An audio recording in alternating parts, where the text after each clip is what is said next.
All right. We got 80 people up in here for this Saturday afternoon game that you would be very forgiven for just forgetting that it existed. Who starts a game at noon? What the heck was that? Um, this was, if you like beautiful basketball, this was not a good game. This was not a good game, and this was not a good game for a multitude of reasons. The ball stuck. There's a lot of thoughts that I have about this game, but I gotta tell you, watching this was not easy. I want to start by saying thank you to this channel, 5,000 subscribers. I apologize that our last video that Vince and I did at the Scotiabank Arena, we did it with Real Sports, and it was really fun. It was a fun night, but the audio was absolutely terrible. So if we do that again, I promise I will splurge out for the $20 for bag check, bring my laptop, bring my mic, and set it up properly. The lighting was absolutely atrocious. The audio was terrible.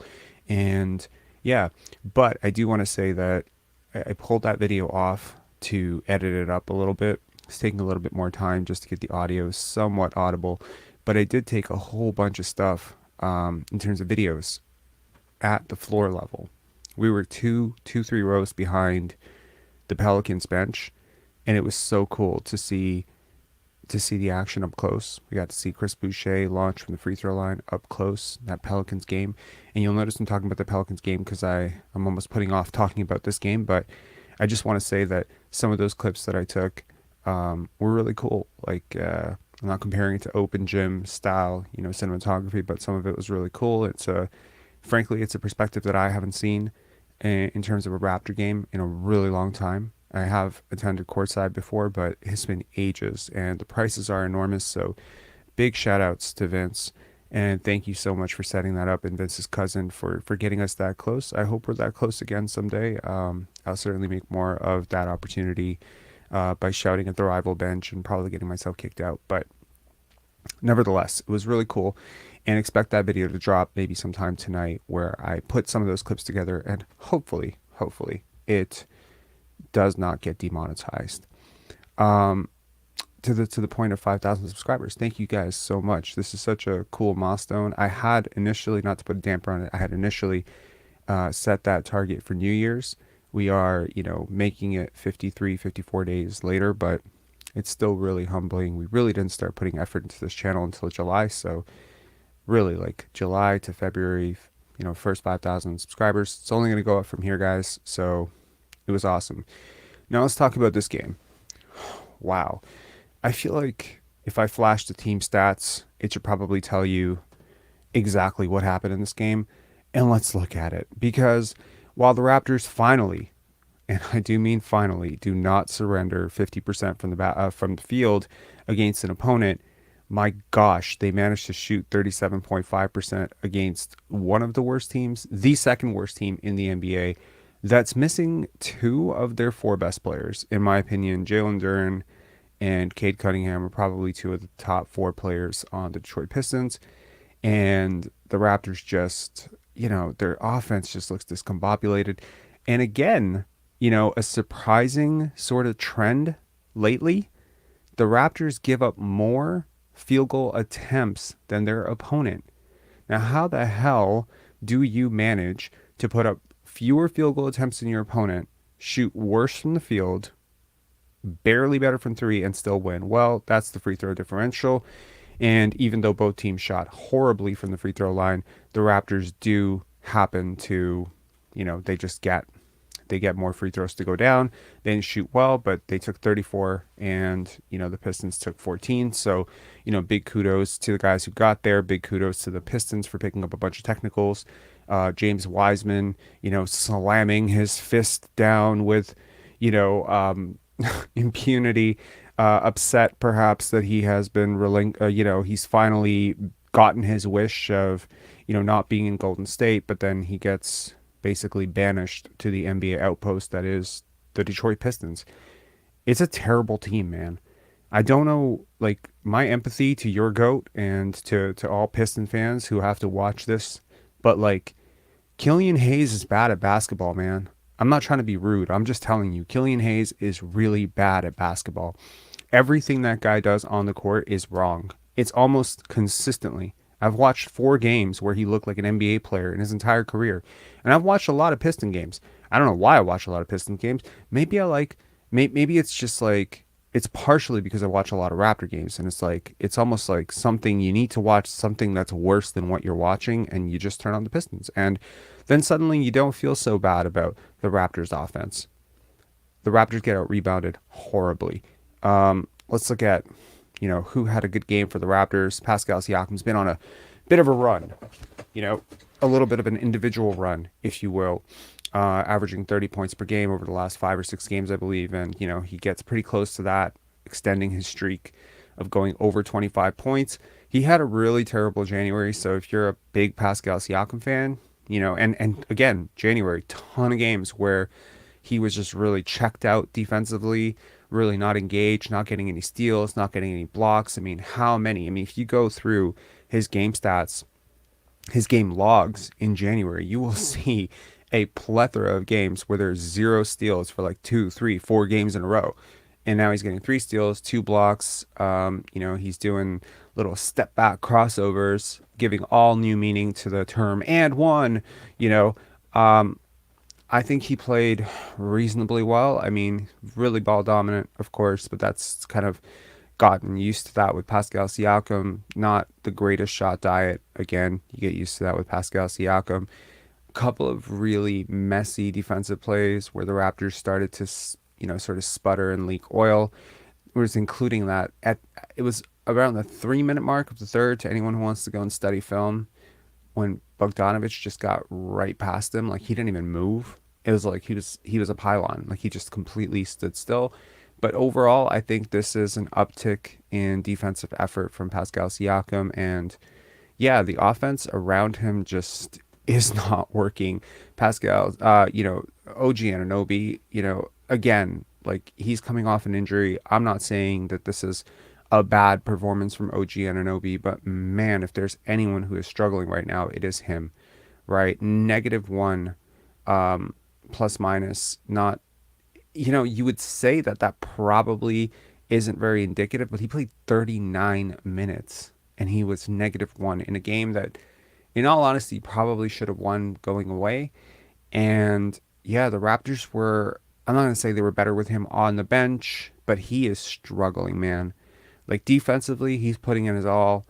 But in terms of where he's supposed to be on offense, in terms of where he's supposed to look for his shots, he just looks kind of out of sorts. Jakob Poeltl, really good playmaking, good chemistry with Pascal Siakam. Really, Scotty Barnes, not a good game. We're going to get into that. Really not a good game from Scotty. Gary Trent Jr., I don't, 7 for 20, 4 for 12. I think, his 19 points, it may look like a bad game, 19 points for 20 shots, but I think he played reasonably well. Chris Boucher, hustling hard, 3-point shot, seems to be returning slowly. He was shooting abysmally in the 20s for a little while there, but he's been better. Precious Achiuwa, good energy, terrible basketball IQ, man. Just so routinely going up against 3-4 defenders at the rim. Just an easy pass would do, but he can't do it, won't do it, doesn't care to do it. Thaddeus Young, 4 minutes. I don't understand it, but sure, maybe Nick Nurse just wanted to dodge the criticism of, hey, you only went 8 deep. Well, nope, he went 9 deep, but Thaddeus Young, 4 meaningless minutes, in which he contributed 0 points. And Jeff Dowtin, free at last. We will talk about that. I am so happy for him, honestly, because for a team that is just consistently giving blow-bys and, giving up so much pressure at the rim, Jeff Dowtin is a godsend. I mean, I've been on the free Jeff Dowtin train forever, and you're going to look at the box score and you're going to say, hey, man, he had 4 points. He hit, he didn't hit any of his 2 threes. He had 0 assists. How are you just so optimistic about Jeff Dowtin? Just does all the small stuff that you need to win, man. He's competitive. He forces turnovers. There are a lot of turnovers where he will push a guy into a double team and that guy will cough up the ball and you'll credit it to the guy who got the steal, but it's Jeff Dowtin doing a lot of good stuff off the ball. I really like him. And I'm really happy to see that back-to-back games he is carving out, and that Nick Nurse seems to be, I mean, this is Nick Nurse, right? Next game, it could be Jeff Dowtin on the bench for the rest of the season. I hope not. I have seen a lot from him over the last two games that leave me very optimistic that he could be, especially on a team now with so many guys who, need shots, that he could be a guy who could just be a very low maintenance, plug and play type of option for you. Not a star, not a superstar, not an all-star, not a hypey prospect, not a starter, but a key cog who plays the right way. And I just love Jeff Dowtin. Um, Scotty Barnes, not a good game, man. Loose with the ball, indecisive, got doubled a lot, um, forced forced some shots that he probably shouldn't have. Went 5 for 17. I like that he's taking more threes. That's been sort of a consistent for him all of February so far. He's been just ramping up the 3-point attempts, and I like that. I don't like necessarily the quality of threes he's getting. I don't like how loose he was with the ball. I don't like how indecisive he was. I think the defense is better. I mean, no one's going to look really great guarding Jaden Ivey one-on-one, but I think the defense has been better. It's hard to blame him or anyone who's struggling in this offense right now. There's principles within a cohesive offense that are just not in play for the Raptors right now. I know that a lot of people are really excited about the fact that the Raptors have won a bunch of games. And, just to flash it on the screen, we did a little poll prior to the game starting in which I asked you guys what your approval rating was on the Raptors. And this is where we came up to. What's your current approval rating? The vast majority said B. B, C, or D, and A and F got equal results. So, I mean, I guess, thank God, no one is overly optimistic about beating up a whole bunch of teams that are basically, it's impossible to lose to these teams, man. They are so aggressively bad. It's not even how it's not that you're winning, it's how you're winning. You're barely winning. You're barely winning. And if there was like a minute prior to the end of the game where I'm like, oh my God, like, as much as I am sort of pro tank, and that ship has sailed, I guess, there's just a part of me that would just be like, man, if you lose on like a buzzer beating 3 to the Pistons or something, when you desperately need every single win and you're talking about chasing sixth and getting sixth, and like that would break your season. Like that's the type of loss that could break your season. So, thank goodness they win. Um, but so a lot of people messaging me about the game last night between the Sacramento Kings and the Clippers, in which they set it was not a record, but second highest point total for a game ever. Went double overtime. I think De'Aaron Fox had 44 points. Kawhi had 40 something points, 42 or 44 points. It was insane. The Clippers are so deep now. You look at their team: Plumlee, Eric Gordon. I really don't like that they got Russell Westbrook. I would have definitely preferred that they get Pat Bev, but nevertheless, it is talent across the board. The Raptors are lacking in talent, man. They're lacking in talent so hard. There's such a talent gap. And the problem is that the talent you do have doesn't fit together. It just doesn't. And, I got to tell you, coming out of the All-Star break, I was really hoping for a different team. I was hoping for a dialed-in team, and there are parts of it that are better. Like, for instance, one of my biggest complaints with Pascal Siakam this year is he doesn't get easy shots. Well, today he got a lot of easy shots. He got a lot of hard shots too, and he took a lot of stupid shots, but he also took a lot of like really easy shots, like moving without the ball. And it seems when Jakob Poeltl has the ball, he doesn't mind cutting back door.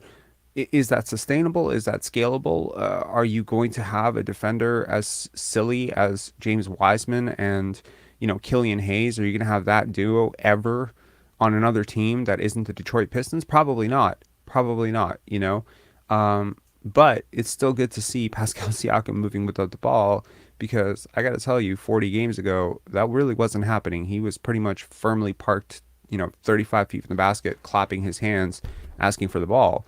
So I'm glad to see him moving without the ball. I'm really happy to see the chemistry that he has with Jakob Poeltl. It feels like they haven't missed a beat.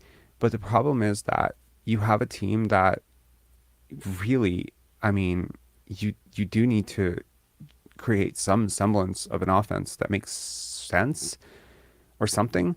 It has to make sense. Um, so yeah, I mean, Raps fan 6996. Yeah, like I mean, you can draft top 10 all you want. If you keep screwing up your picks and you refuse to develop them, then it's not going to mean a lot, you know?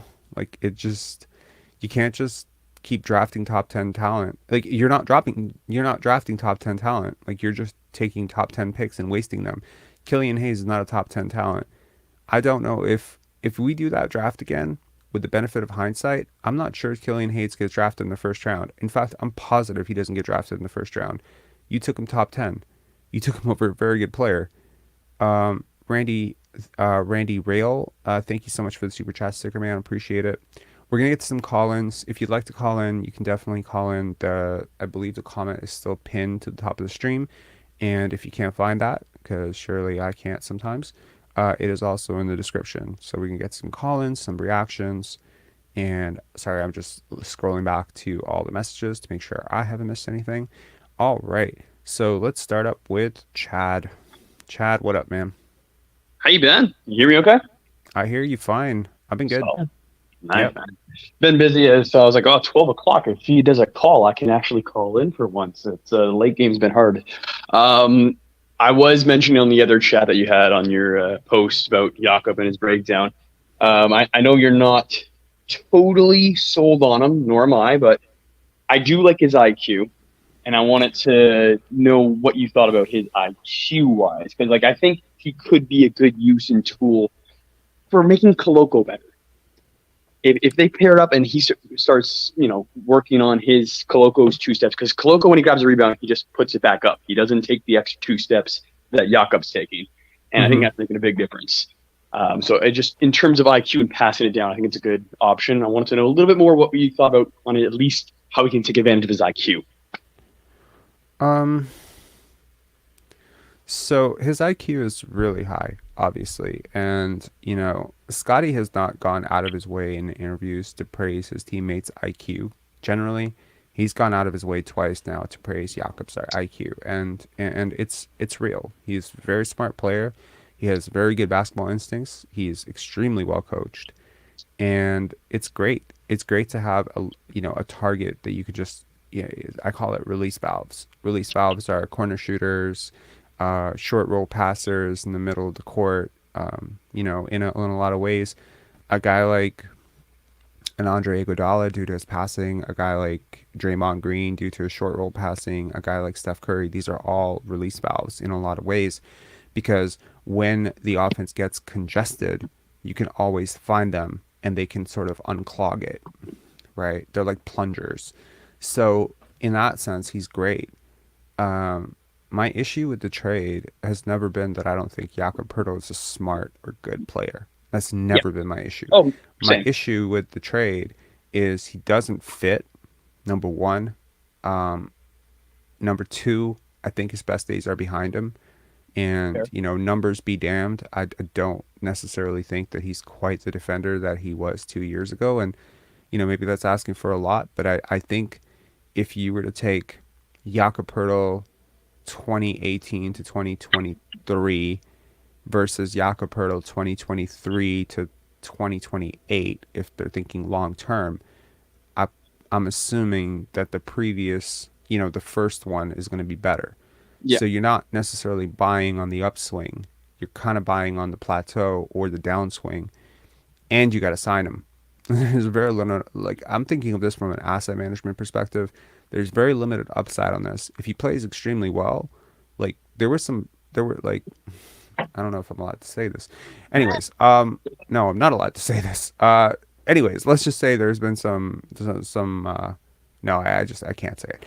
You're But good. You're good. Yeah. let's just put it this way. I think if he plays exceptionally well, you end up owing him like $23 million or something, because someone's going to go crazy and outbid and say, oh my God, this guy's a resurrection or something like that.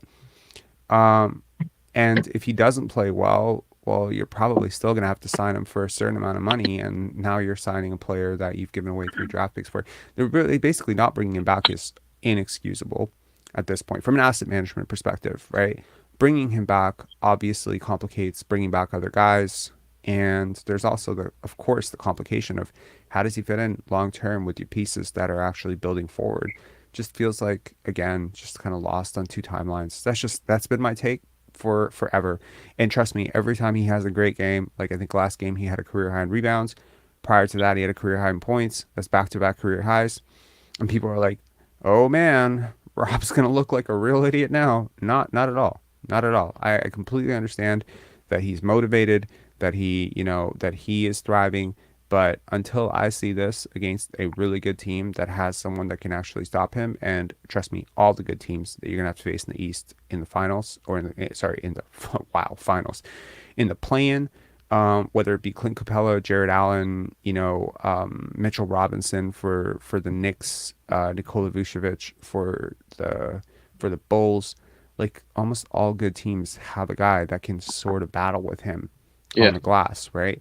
I mean, tonight you had Marvin Bagley and James Wiseman. That's a lot of size, right? And the Raptors got crushed on the glass. So where are these people that are like, "Oh my God, our days of getting crushed on the glass are over"? No, they're not. I mean, you played jumbo lineups. You played Scotty Barnes, a very good point guard. Sorry, a very good rebounder at point. You had like this is about as good as it's ever going to be for your rebounding because you don't have Fred on the court and you're playing Jakob big minutes, and you're playing Precious and Chris Boucher and Pascal Siakam and OG Anunoby. All these guys are plus rebounders, and you get crushed on the glass by the Pistons. Look, some of it might be effort, some of it might be afternoon game and etc. But I don't necessarily see the long term upside of this. Short term, great. I love that there's an unselfish guy on the court. He makes the product on the court slightly more bearable to watch. I just think he complicates life for Scotty. I really do. I think so often today you would see Scotty try to initiate something, right? And a defender would come up uh, above the screen. Like Jakob would try to set a screen or something, and the defender would go below the screen because Scotty can't quite hit that shot comfortably yet, or it's not natural for him. And suddenly, if you can't pass to Jakob, and you're just stuck. Like you're just stuck, and it's so predictable where he's going because he can't pop. Because if he pops, he's going to be a screener again, right? He's just outside of 8 feet, he's useless, and that's a really big problem for a team that doesn't have a lot of great shooters, and is one of the worst 3-point shooting teams in the league. Like I understand that sometimes you can you can become tunnel visioned, and you can almost try to like you can get too smart for your own good. Yeah, the narrative is that the Raptors don't have a center. They haven't had a center for a while. Marcus Gasol this, Marcus Gasol that. Marcus Gasol could pop. That's the difference. It's a huge difference. If Kawhi Leonard couldn't shoot, Kawhi Leonard's not Kawhi Leonard. Kawhi Leonard's Dennis Rodman if he can't shoot. Like it's not like it's a really big thing to have a center who could shoot. I really would have preferred if they massively wanted to go all in. I mean, go all in for Miles Turner, man. He just fits so much better.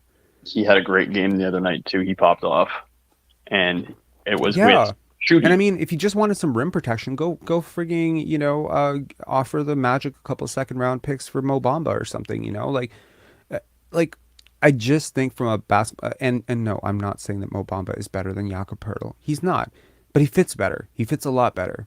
He fits a tremendous amount better because I always look at where people are on the court and how where someone is on the court amplifies or um aggravates or makes it harder for the other players on the court. If Gary Trent Jr. just hung around the dunker spot all game long, you know what I mean? Like if he couldn't move outside of there, or if even you look at guys, and this is why I think 3-point shooting percentage is so disingenuous and so um,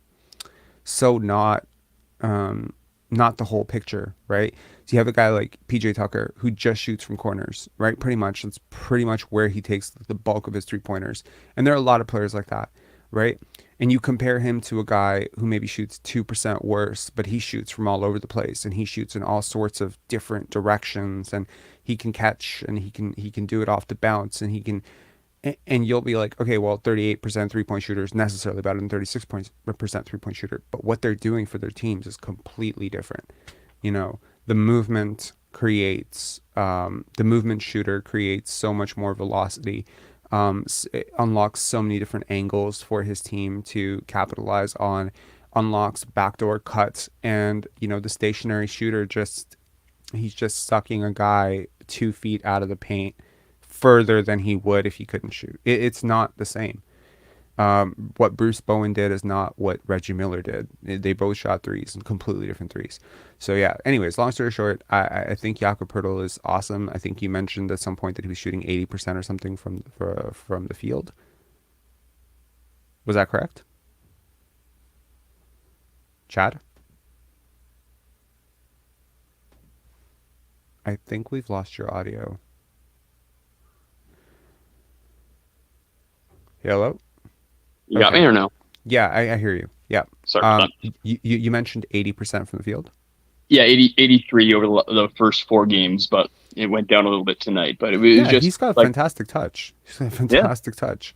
And that's why I But was hoping like that can be kind of passed to Koloko because I think he needs a little more experience with his thinking when he grabs the rebound. But I don't want to get too much on Pirtle.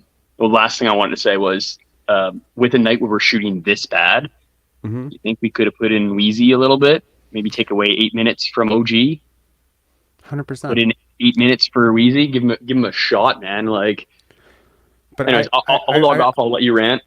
I just sure. wanted to throw that out there. All right, thanks, Chad. Appreciate it. Um, yeah, I would have loved to see Joe Wieskamp. I think, like, you have a back-to-back coming up. You just played pretty much eight deep against the worst team in the NBA. I understand you may get Fred VanVleet back tomorrow. Happy birthday, Fred VanVleet, um, who is officially 29 years old today. But my God, like, this is the Pistons. You played them down the wire and you ran your starters into the ground again, right? This is wrong. It's just wrong. It's interesting. I was going to say Dwayne Casey. Wow, that would have been a Freudian slip to hell. Um, Nick Nurse said that he's not really looking at the big picture. And I mean, I'm not trying to take that out of context, right? But I just found it so interesting that Nick Nurse was saying that he wasn't looking at the full big picture of the 23 games. He was just looking at it, in chunks. And while I appreciate that, at some point you do have to step back and look at the big picture. If you need to run your starters into the ground to beat an undermanned version of a team that is aggressively losing on purpose, pretty much at this point, like, there really is no other reason to put in Killian Hayes, right? That, like, to end the game with Killian Hayes, crowd just cheering like, yay, our human victory cigar is in the game. They threw that game, man. They threw that game. Like, if you give Ime Udoka like a shot to coach the Pistons and you do not give him a directive to lose, the Pistons smack the Raptors tonight. Like, I'm not even trying. I'm sorry. This feels negative. The Raptors played horribly tonight. This was horrible. This was, like, I've often talked on this channel about wins that feel like losses and losses that feel like wins. This is a win that feels like a loss. The, like, it's, man, like, you run your starters into the ground. You do have a big test coming up tomorrow, right, against the Cleveland Cavaliers. And yeah, you beat the Cavs and you beat the Pistons. Too bad, the Pistons and the Cavs do not make up the whole league. But I think this was a sweep of the Pistons, if I'm not mistaken. So year after year, they've been swept by the Pistons. This year, they sweep the Pistons, and it's gone both ways, right? I believe in Casey's first year with the Pistons, we swept the Pistons. Then we got swept by the Pistons, then we got swept by the Pistons again, and now we have swept the Pistons. It's basically whoever wins the first game sweeps with this pairing of teams. Um, See, this is just, in my opinion, this is just the wrong mentality. A win is a win. I'm sorry. No, no, I don't agree with that at all. I refuse. I refuse to agree with that mentality. It is, in my opinion, the wrong mentality to have. I do believe that it's possible to Like, look, if no, I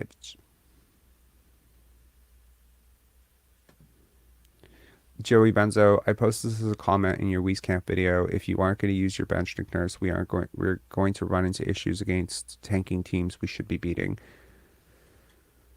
Yeah, absolutely. Okay, we got AK up.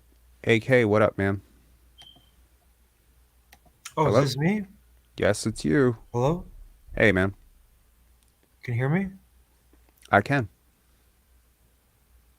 Uh, I can't hear you at all. You can't hear me? No. Let 1 sec. Let me disconnect my Bluetooth. My head earphones. Shut off. Try it again. 1 second. Okay.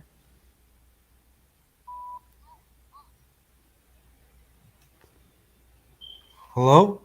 Yep. Can you hear me now? Okay, I can hear you. Okay. I guess it was my Bluetooth. I guess it was my headphones. All Cool. right. Thanks for having me. Sure.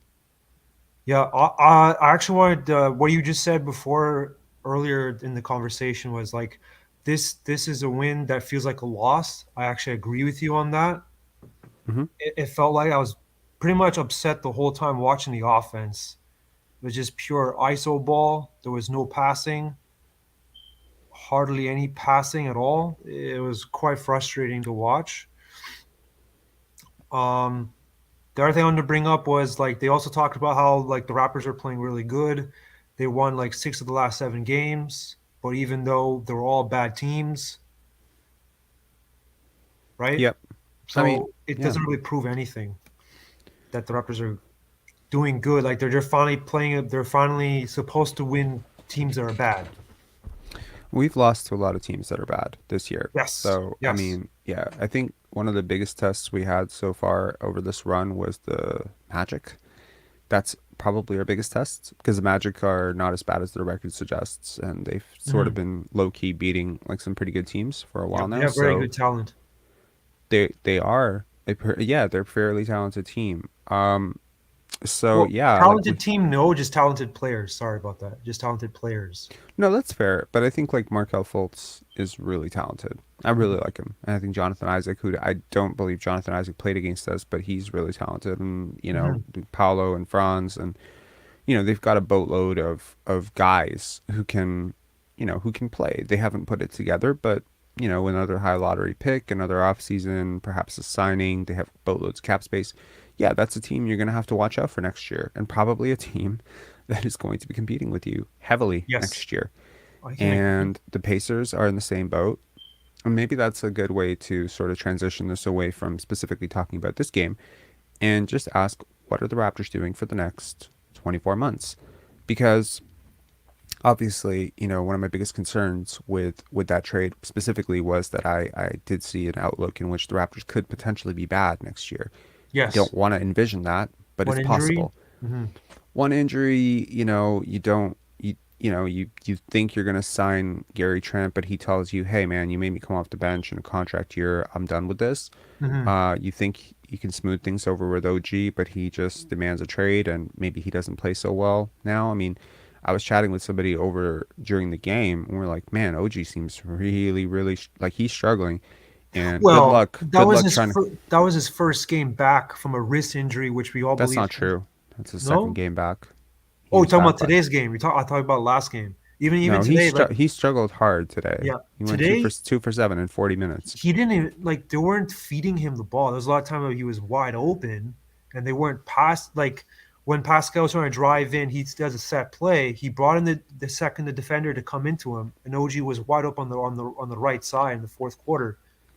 And like there was no pass, he just took the shot. Like even at the end of the fourth quarter it happened.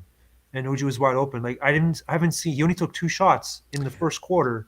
After that, nothing. I'd love to agree with you that it's just, on the offense not finding him, but I think a lot of it is also on him. It's him being indecisive. It's also him being I agree he was not aggressive, and I think he should. I kind of wish Coach Nurse made at least set a play for him to get going. Like a Mhm. coach should take some responsibility for that because Right. he came back from injury. He should let him get going. Like I'm a huge OG fan. And I want him to be like he should have been playing the second option. Like it was frustrating to watch Precious being when was it was what was it? It was Precious.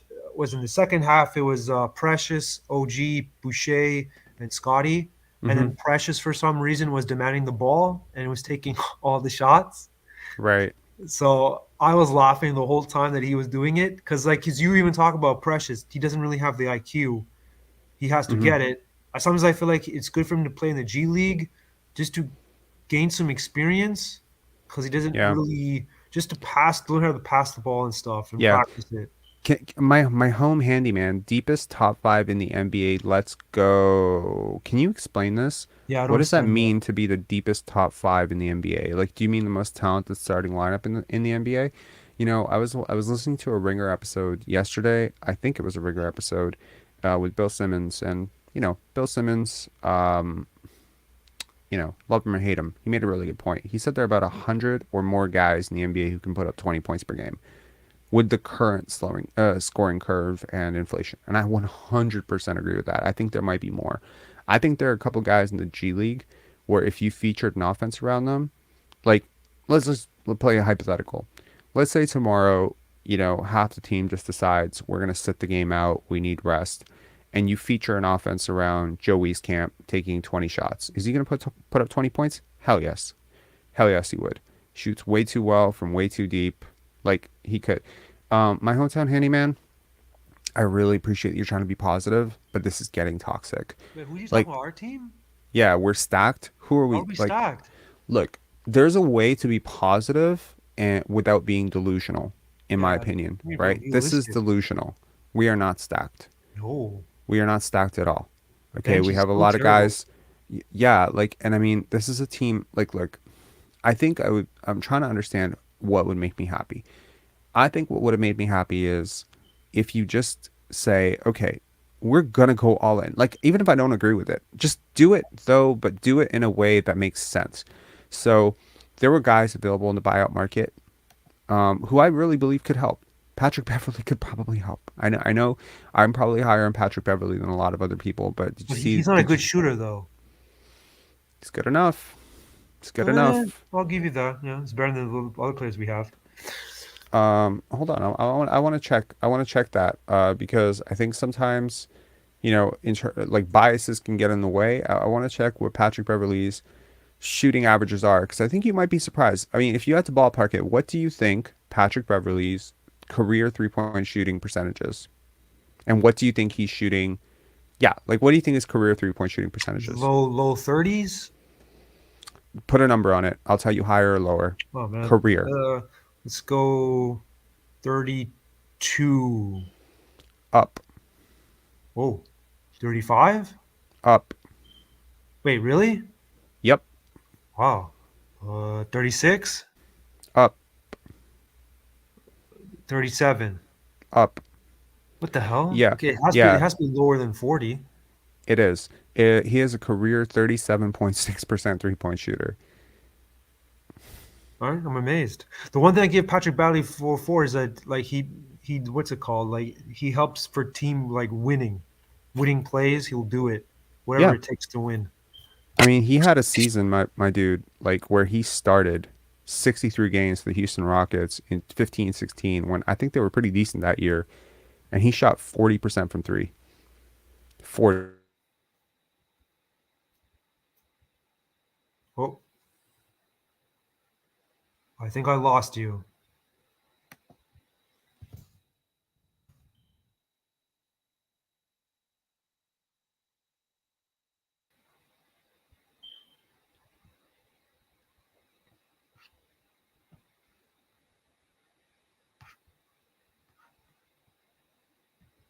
Oh no, damn.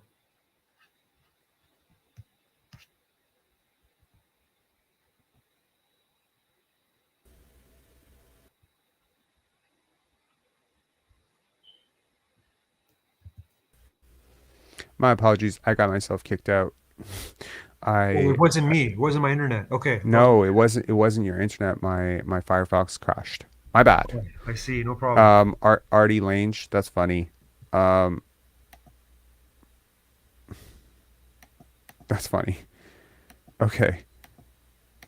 Rob is You so know. shocked he's frozen. That's hilarious.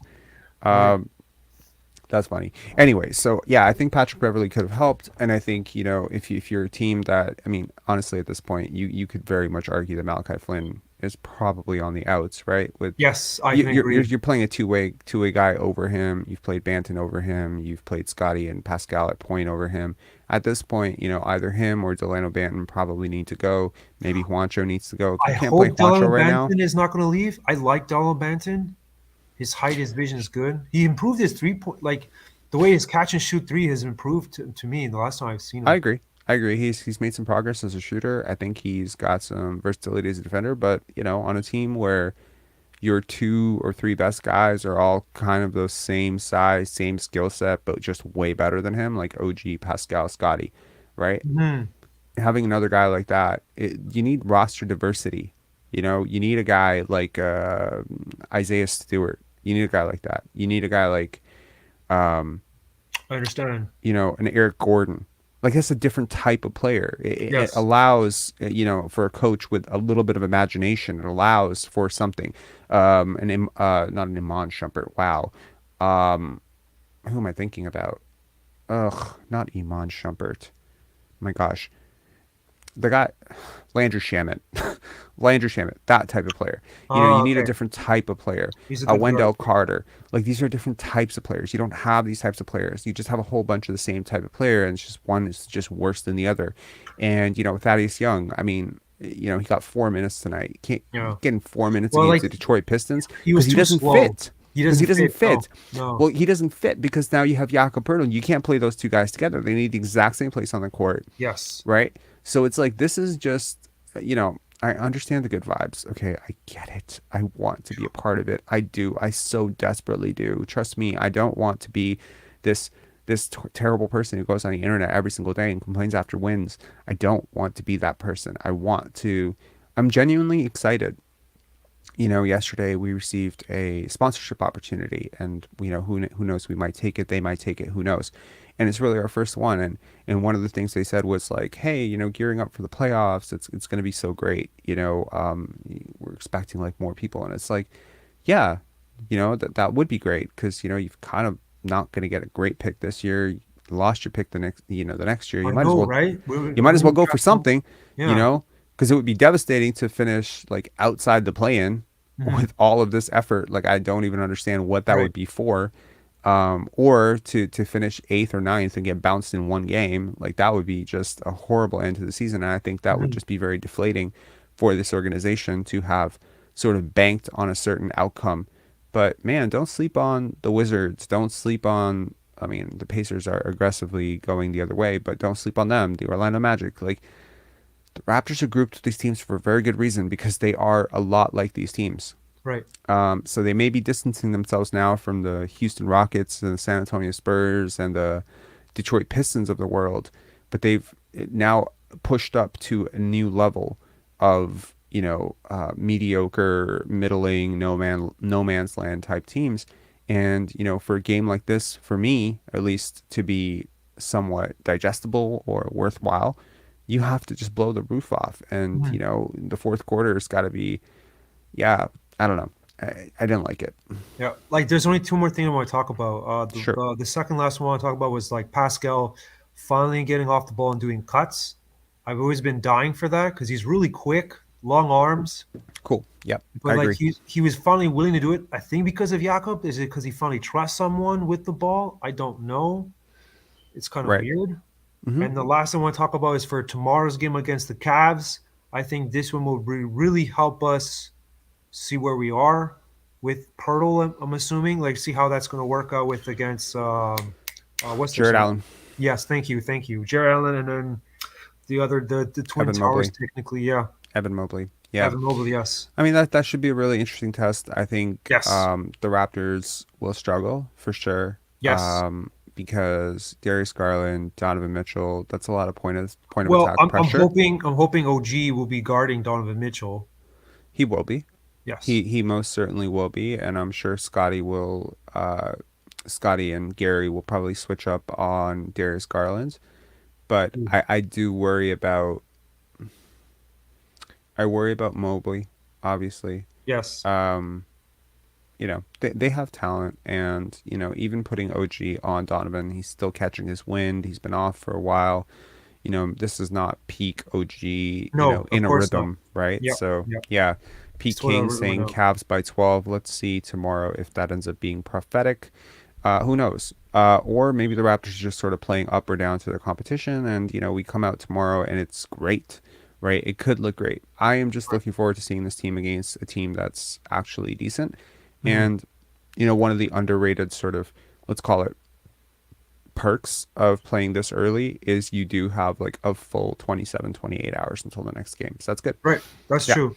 Like Anyway, I'm really hoping that OG be used a lot more in the offense this time because I felt like since January he's basically been pushed as a 3 and D now. He's basically playing that.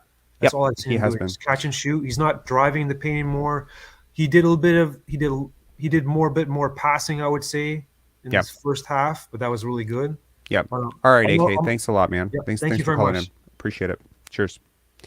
All right, Tonius, what's up, man? Oh shoot! I didn't know I was like at the line there. Hey, what's up, man? Just driving from work. So gonna have to just make it short because I only did some score watching and I was like neck deep in work right now. So hey man, like just looking at the box score, I think it was just one of those ugly games. But they just hey, they don't care about the percentages. I think they all cared about what stops they got to get and just getting something done, and then they can step up whatever they can in Cleveland. So. Yeah, I just heard you talk about Cleveland. I think I believe we're scheduled for a loss, but if we pull out a win, hey, that's on Cleveland. They just didn't step up. They can't step up against us tomorrow because we own them. I don't know.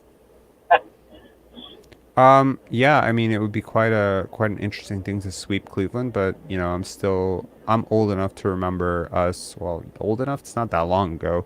Us playing against the Washington Wizards in the regular season, sweeping them, feeling really confident going into that first round series, and then getting swept because I think it was Paul Pierce. It was a Paul Pierce show, right? Oh yeah. So yeah, I think it could be a little bit fool's gold, even like to think too much about that.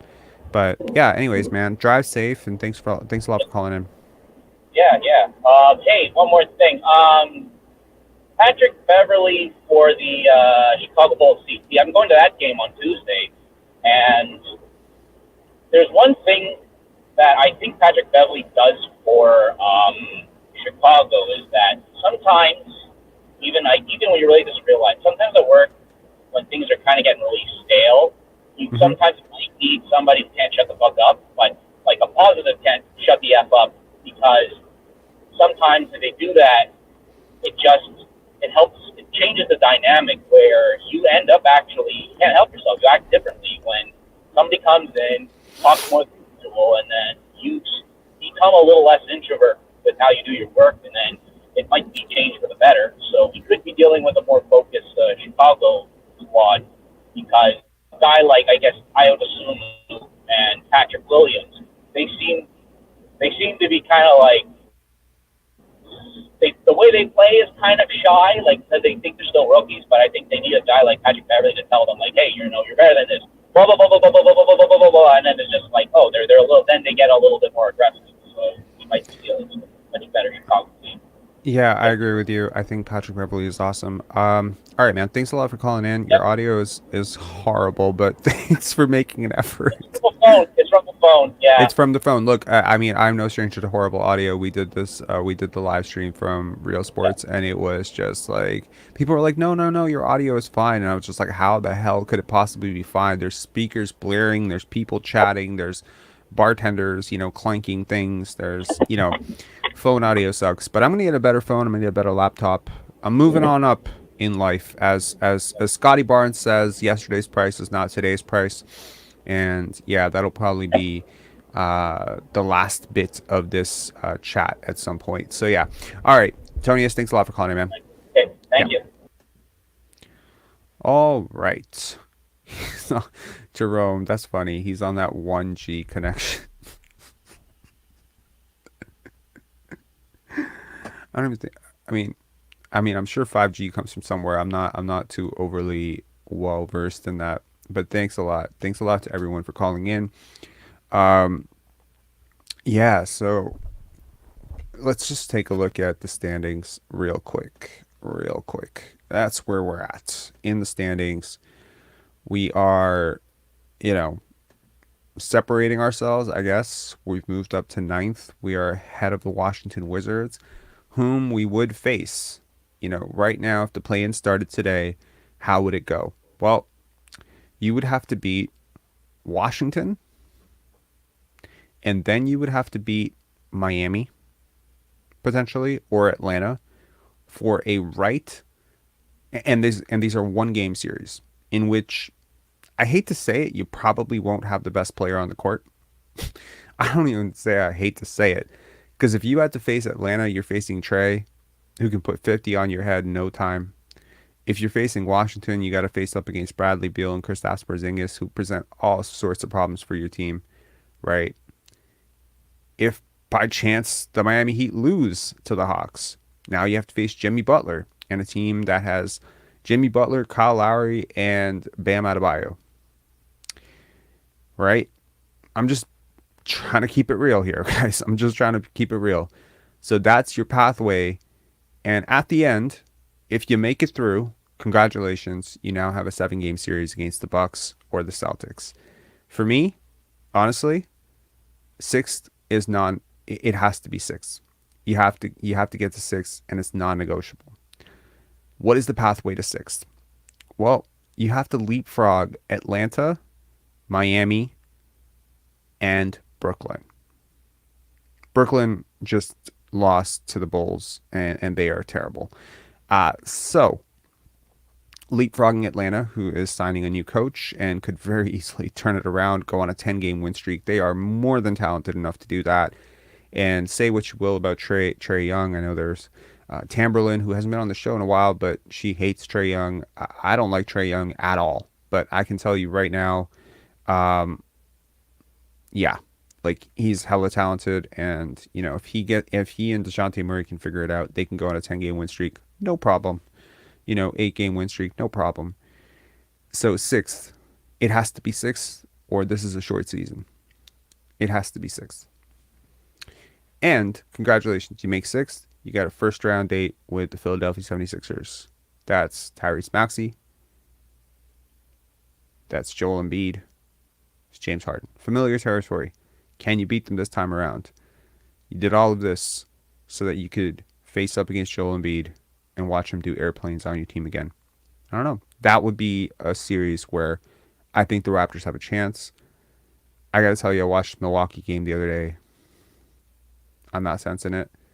I'm not sensing a chance, really. I'm sensing, a tough series for the Bucks, maybe a tougher series than if they face the Bulls or the Magic or the Indiana Pacers, maybe, because just defensively, the Raptors can throw all sorts of things at Giannis and Middleton.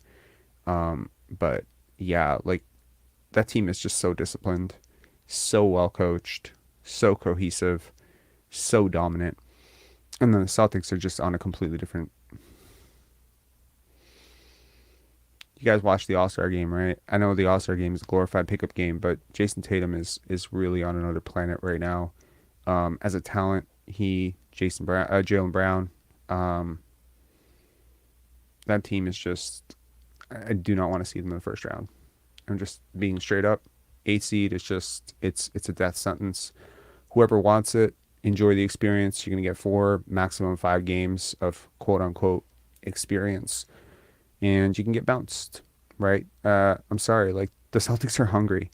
The Bucks are hungry. This isn't one of those, aging dinosaur type teams that's falling off a cliff, that's, aging out. These are young, hungry, well-coached, and amazing teams that have very solid leadership, good coaching, solid leaders, and serious championship aspirations. They're not getting bounced in the first round. I don't care who they face, they're not getting bounced in the first round. It's a lock, take it to the bank, quote me, whatever, later. This can be the subject of another video for another channel. Be like, oh my God, remember when Rob said that, the Bucks and the Celtics were going to beat the crap out of whoever they face in the first round? And he was wrong? Yeah, by all means. If I'm wrong, I'm wrong. I don't think I am, though. I've watched those two teams a lot this season. They're really good. So it's sixth. It's the battle for sixth, and the Raptors have to win every single game. So, I'd rather 6th than 10th.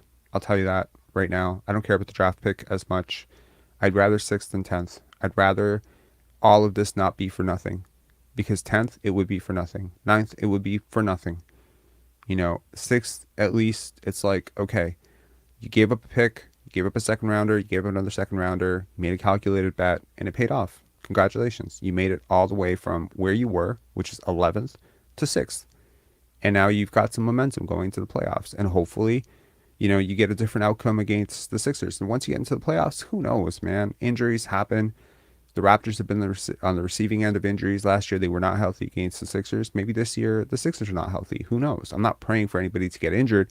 I'm just saying, once you get into that series, anything can happen. These games come in rapid fire, right? Anything can happen. Now, to the final, there's 53 comments. Sometimes I forget. I don't think it's cynical. I mean, it's definitely your opinion, and Erica, I hope you feel better.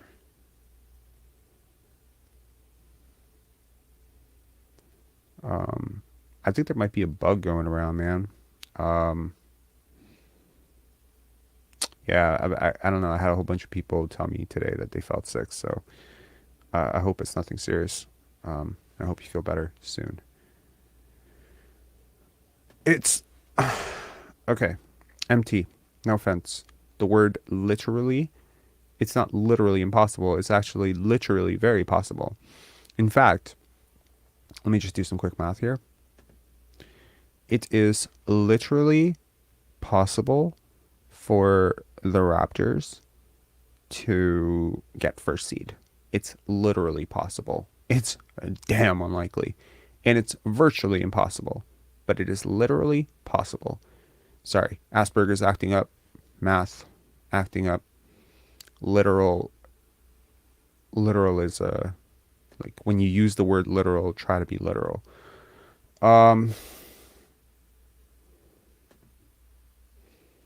I get it. But when you, okay, let me give you an example. When you looked at New Orleans Pelicans, given how that team was going earlier in the year, when you looked at that on our schedule at the beginning of the year or in the first 2 weeks, did you think that was going to be a win? No, you thought that was going to be a loss. And then you get to the point, Dyson Daniels doesn't play, Zion doesn't play, you win. Okay, you're at home, you're feeling a wave. Sometimes you just catch teams at the wrong times. Like, what if like right now you're looking at the schedule and you're seeing Boston, Milwaukee, Denver.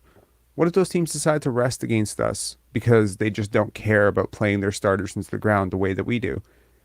Like, you can win those games. You can win almost every single game. Almost every game coming forward is winnable. The Raptors could easily end up with 42 wins. Easily. It could happen. They are more than capable. Thank you. Appreciate that. Okay, yeah, then say super unlikely, because then I will agree with you, but I cannot agree with literally impossible. Super unlikely and literally impossible are very different things. They are literally different things. Thank you. Sorry, that's just oh man. Okay. We winning more with Yak, we can get 5-6. Wow. Okay. We are winning more with Yak.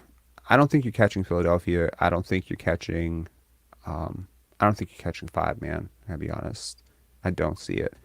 What is your pathway to 5? You gotta leapfrog. Like, I mean, 6 is hard enough. Really, 6 is hard enough. You gotta leapfrog somebody to get to 6. You're probably gonna have to leapfrog Brooklyn. And look, despite the fact that Brooklyn lost, they're not a terrible team. Like, I just want to put that out there. Like, they may be going through some stuff right now, recalibrating, reassessing, whatever. But when I look at a team like Brooklyn and I see Mikal Bridges, Cam Johnson, Ben Simmons, like, I'm sorry, Spencer Dinwiddie, I'm not seeing the huge talent gap. Are you? Like, or are you on a different planet than I am, where Jakob Poeltl is a decidedly better player than Nick Claxton? He is not. Where Mikal Bridges is a worse player than OG Anunoby. He's not. They're similar. They're very similar. These are similarly these are comparable teams, and that team is ahead of you by a lot. You know, they have a head start. Um, they are literally 5 games ahead of you. So, you know, you got to make up that gap. And you don't have an easy schedule. The easy part of your schedule just ended today, I believe. The upcoming schedule is, you know, it's different. I mean, I'm going to pull up the upcoming schedule just so everyone can see what we're talking about. And then we will get to our last point. But yeah, to me, it's 6th or bust. Like, you have to get to 6th. If you don't get to 6th, this is going to be a short season. So, okay, let's see here. And these are some high leverage games coming up because, look, like when you face off against teams that you are, now I just feel like I'm being cheeky, consistently using the word literally too much. But, hang on one sec. Okay, I got it. Okay, so this is the remaining schedule for the Raptors. Hang on. Pull this up. Push this on.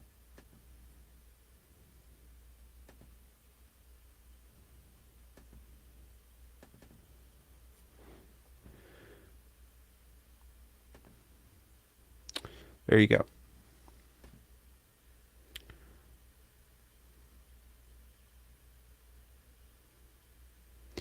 Raptors fan, that is literally untrue.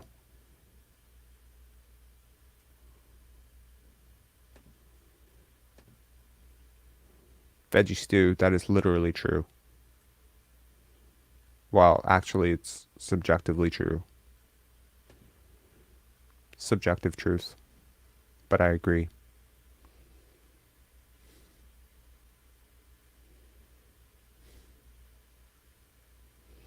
Okay, so where are we at? In terms of how I feel about this upcoming schedule, I mean, look, we tried and failed in terms of trying to project that road trip, and I believe most of us said 3-4 on that road trip, and they ended up going 4-3. So Cleveland, Chicago, Washington, Denver. Could I see us losing the next 5 games, 6 games, 7 games, 8 games in a row? Yes, I could. Could I see us winning all 8 games? Yes. That's sort of the unfortunate and, you know, interesting part about this team. They can go 500 over the next 8 games. Wouldn't surprise me. They can go 0-8, completely fall apart, literally fall apart. No, they wouldn't be literally falling apart. Now I'm misusing the word literally. They could fall apart.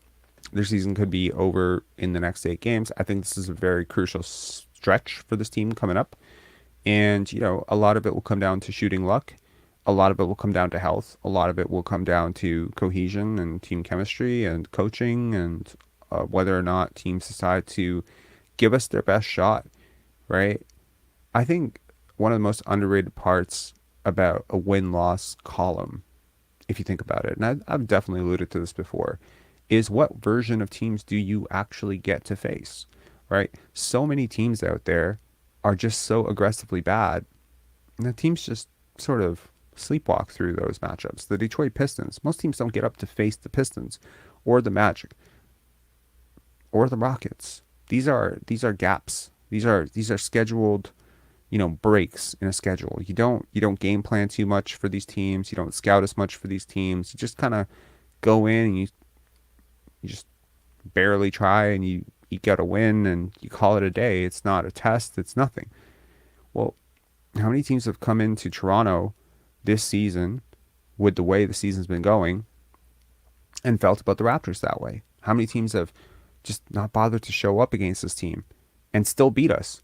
How many teams have just not bothered to play a really important starter, give them a rest against the Raptors and still won? Or maybe they lost, but what if you won by beating that team? What if you won by beating I'm not saying like losing would be worse, but what if you won by beating a Pelicans team without Zion? You know, what are you proving? Congratulations, yeah, you beat them. It was close as hell. And they are missing decidedly the best player on both teams. And you're missing Fred VanVleet. So, you know, it's not even, but it's something. I think as the Raptors start to win more, especially if they end up going on, like, I mean, right now they're on a winning streak, right? Doesn't matter how they got there, but they are on a winning streak. It's the longest winning streak of the season. You start going on 5-6 game winning streaks, you start catching people's attention. Suddenly teams are looking at you a little bit different too. They're like, oh, with Jakob Poeltl, this is a different team. We need to gear up for them. Now you're starting to get, I don't want to say you're getting team's best punch, but you're getting like a better punch. That's the unfortunate thing about being the Lakers or being the Knicks, is whether you're good or not, you're getting everybody's best punch, right? The Lakers are always going to get everyone's best punch. It's sort of an underrated part about the NBA, which is all teams do not try equally at all times. I think that's important. All right, final sort of segment. We're at an hour 9. This is going to be probably one of our shorter live streams. It's an afternoon game. It's against the Pistons. I do expect tomorrow's live stream to be lit, so do show up for that. It'll be fun. Final thing. So there's something that I caught, and it's just been circling in my mind all the time, which is, and it was specifically in Scotty's video where he says to Brian, yesterday's price is not today's price. And he says it so often, every time he and Brian are on camera, he says yesterday's price is not today's price. And I've talked to Brian about it. I was like, I really love that he says that, because it's such a cool thing when you're growing, you're evolving, that it's true. Yesterday's price is not today's price. And it's just not always about money. This is not only about money. This is about a lot of things, all right? It's about the concept of evolution to the point where you have to scale up accordingly as you go forward. Your price must adjust. Time must adjust. Money, compensation, all of these things must adjust. I don't know why I've negotiated down a lot in my life. I don't know what the hell it is about, you know, maybe it's because I grew up poor or whatever, but I've always negotiated down. I've sort of sold myself short. You know, there's a lot of times where I'm a DOP. Like I'm a cinematographer, director, run film festival, and we'll have a sponsorship opportunity. And for sure I could push for like a $10,000 sponsorship. But there's a part of me that's just like, no, try to take a $5,000 sponsorship, you know, think small, you know. Same thing with compensation for, you know, shooting a film. Be like, yeah, $600 a day feels good. I want to tell you where this comes from. Anchoring bias. And someone had actually asked, they're like, can you please address certain biases when you see them, right? What is an anchoring bias? An anchoring bias is when you use information that you receive first to then perspectivize incorrectly information that you receive second. I'll give you an example of anchoring bias. You meet two people. They are both crooked lawyers who graduated from Ivy League schools, right?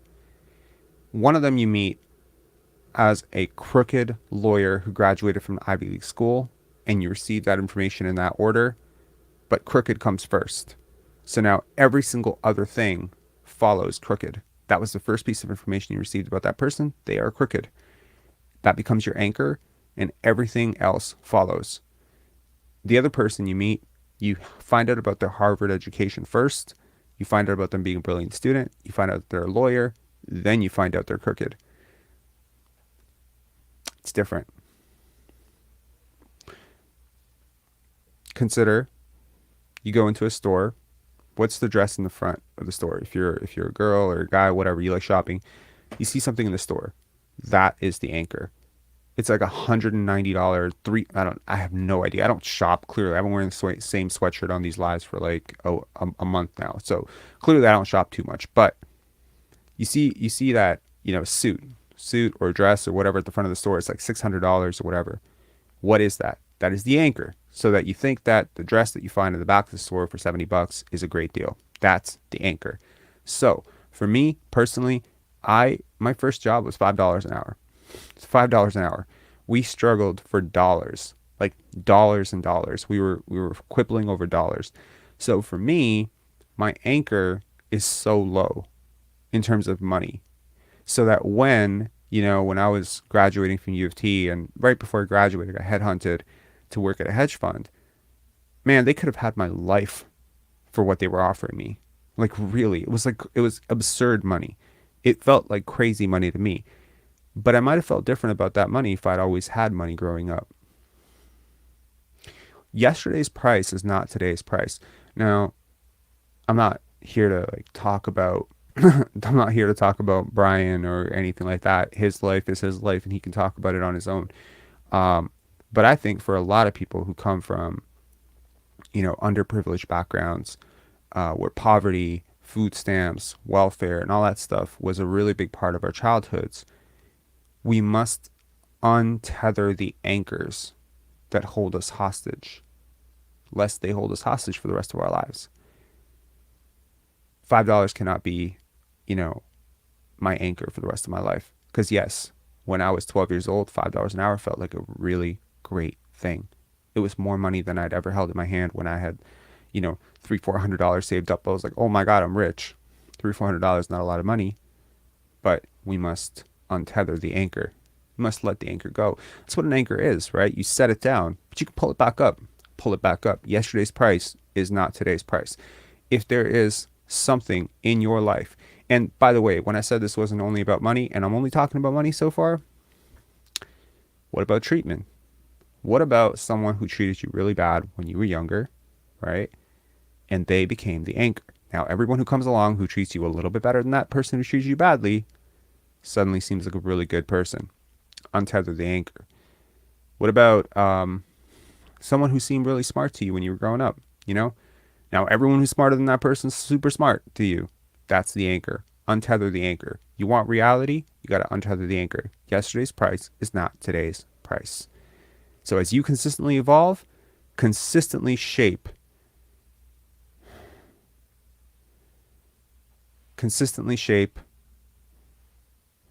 Dave Kaufman.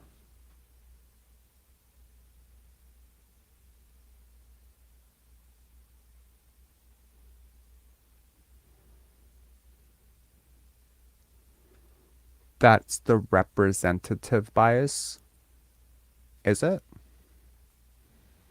Well, the anchoring bias specifically talks about the first piece of information tainting the second piece of information. The first piece of information that you receive, or the first idea that you have about money, is that $5 is a lot of money. Therefore, that becomes your anchor for perspectivizing money going forward. Treatment, same thing. Maybe I'm overthinking it.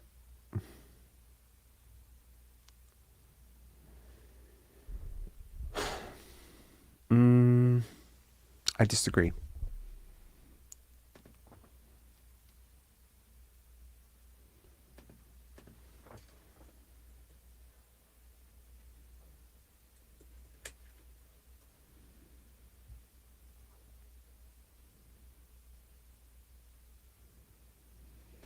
No. Hang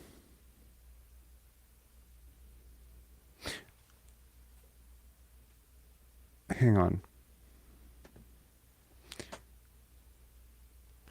A typical mental shortcut we use to judge the probability of an event or an object. In other words, we jump to conclusions about something or someone on the basis of how representative the particular case is. No, that is not a representative bias. So, yeah.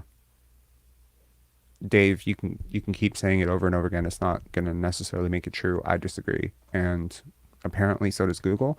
I mean, I was willing to entertain that I could be wrong, obviously, but yeah, I'm sorry. I have a pretty clear idea of what what an anchoring bias is, and maybe I'm not articulating it as well as I should be, but and I'm definitely not trying to talk about this specifically from a clinical perspective, or from a sociological perspective or a psychological perspective. I'm talking about this more from a philosophical perspective of changing your expectations, by changing your ideas about how you define things, right? the dress in the store, whatever, that is 100% anchoring bias. But it's also like, anyway, I'm getting caught up and I'm getting off topic and off track. James Mallard, gonna go watch basketball related content. LOL. You know, I caught your comment on a certain other person's YouTube stream, and I gotta tell you, man, you are a piece of work. So here's what we're gonna do. You're gone. And James, you also added me on Facebook. Don't do that. We're not friends. We're not gonna be friends. Anyway,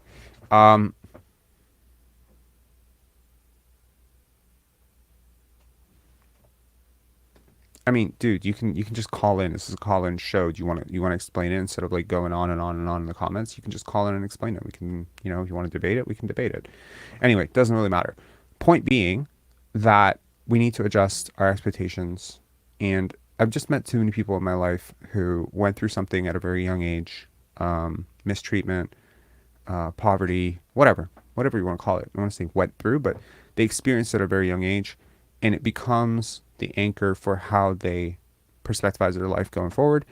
And again, it definitely does exist. Your standards have to adjust as and again, subconscious, like our minds subconsciously are rooted in ideas that we have about ourselves.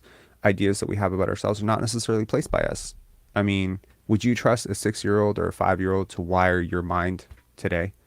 Like if I introduced you to a random 6-year-old and I said, hey, this person's going to perform like surgery on your brain and they're going to rewire all the circuits in your brain, would you let them? Probably not. You'd be like, oh my God, they're 6.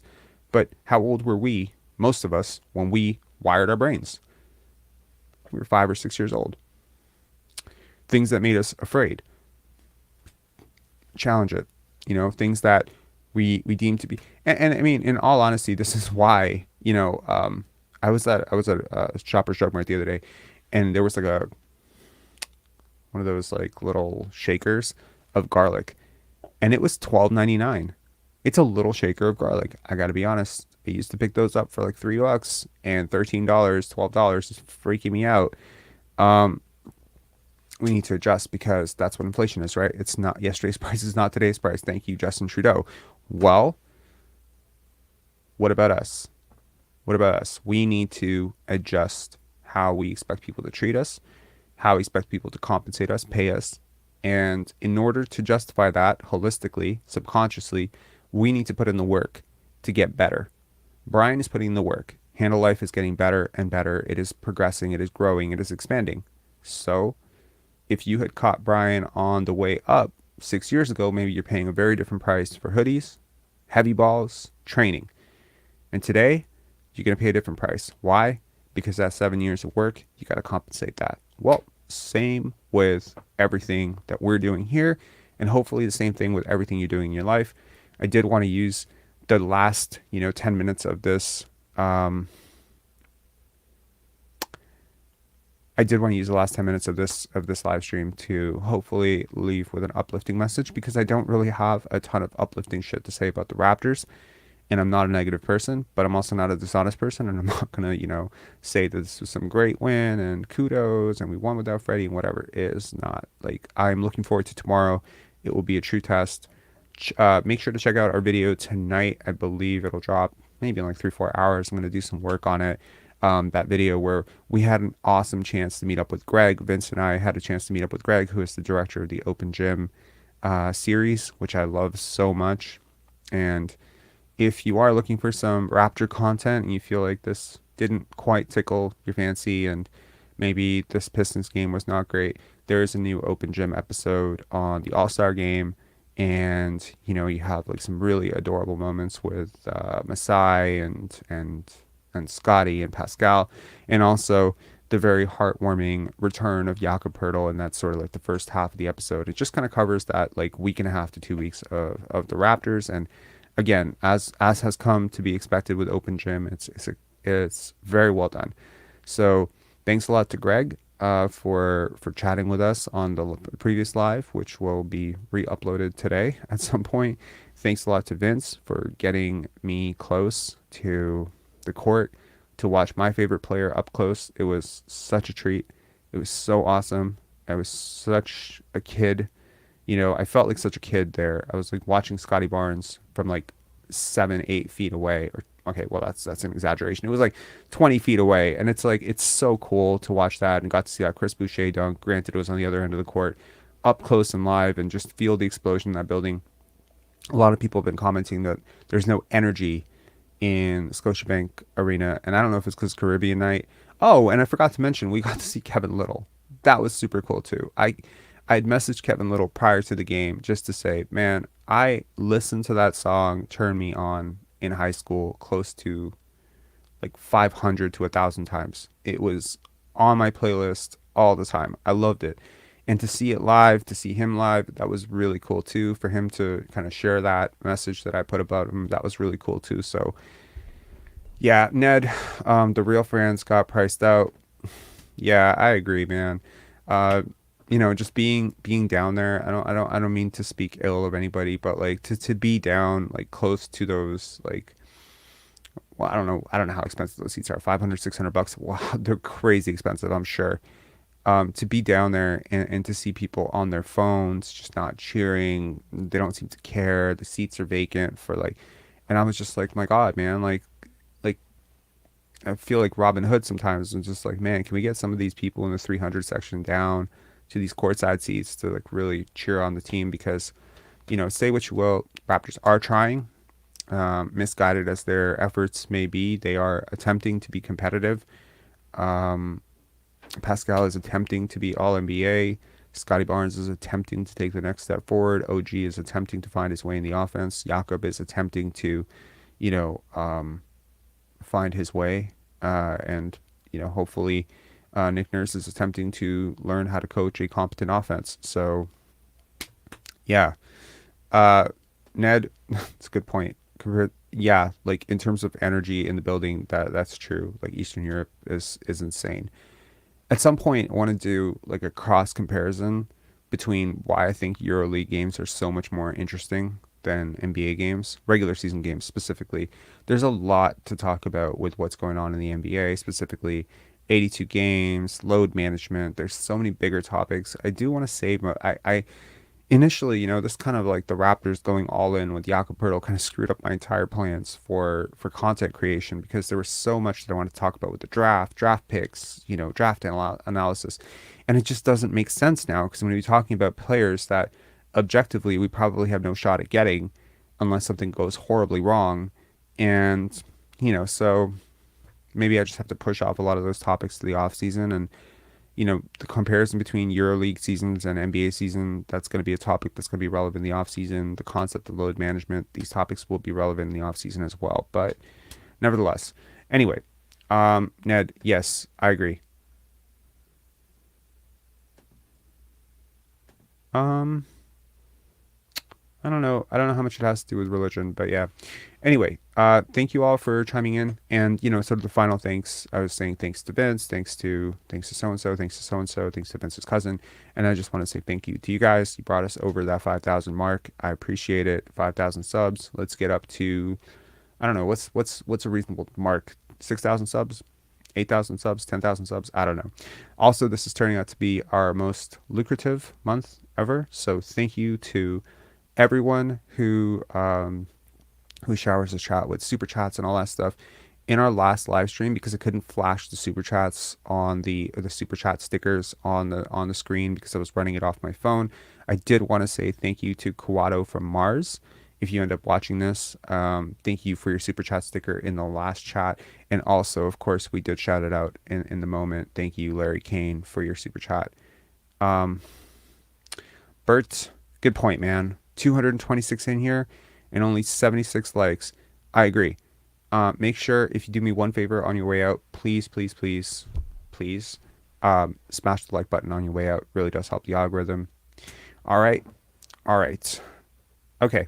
Talk to you guys later. Check out the video later that drops, and I'll see you guys tomorrow for the post-game live. And yeah, see ya.